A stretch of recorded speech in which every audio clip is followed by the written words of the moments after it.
An overnight missile attack on the Ukrainian city of Lviv has injured 19 people and left a kindergarten damaged. The region's governor says falling missile debris caused a multi-story residential building to catch fire.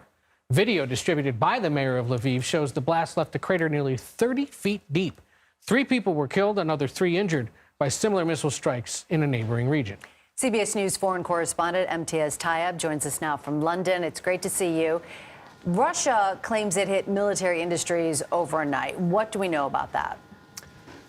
Hey guys, good to be with you. That's right. These Russian airstrikes in western Ukraine targeted 2 regions which border neighboring Poland, which of course is a NATO member, killing 3 people and wounding around a dozen more. Now, one of the targets was a Swedish industrial bearings maker in the town of Lutsk, and the other saw several buildings in the regional capital Lviv, as you pointed out, Meg, that was targeted, and also saw a kindergarten playground hit. Now, this assault on the Lviv region is the largest since Russia's invasion began in February of 22. In fact, I was in Lviv at the start of the war when the city was really seen as a sort of safe haven from the conflict and was also a transit point for Ukrainian refugees as they fled to Poland and beyond. And although it hasn't seen a lot of violence since then, this, of course, is very worrying. In fact, according to Ukraine's Air Force, the Russian strikes involved at least 28 cruise missiles, but that 16 had been shot down. But as we've been saying, causing considerable damage, death, and fear.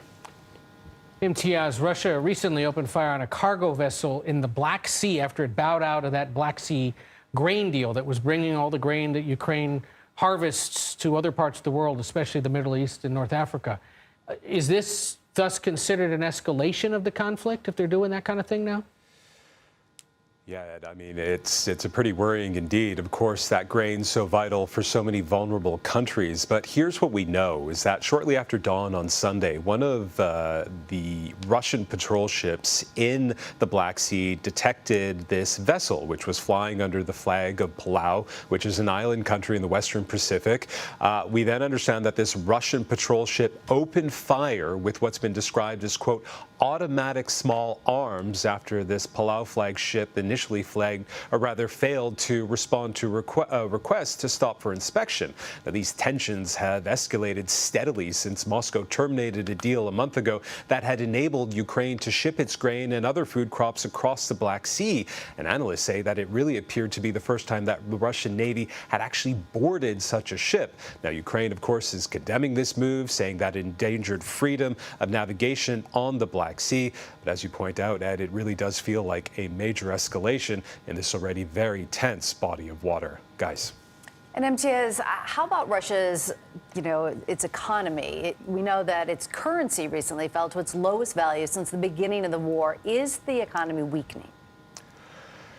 Yeah, I mean, look, you just got to look at the ruble alone. I mean, this currency has really taken a tumble, hitting the lowest since the start of Russia's invasion in Ukraine. Now, in response to this weakening of its currency, the Russian central bank has hiked its main interest rate by 3.5% to 12%.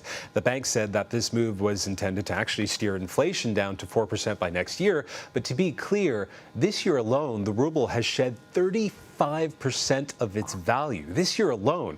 And while Russian President Vladimir Putin continues to say Western sanctions have had a limited effect on the economy, it's pretty evident that that's just not true. And while the economy in Russia is not in free fall, it's certainly not in very good shape. And much of that pain is being passed on to regular consumers, which is no doubt a very serious concern for the Kremlin. Guys. About 35%. Imtiaz, thank you so much. Pleasure.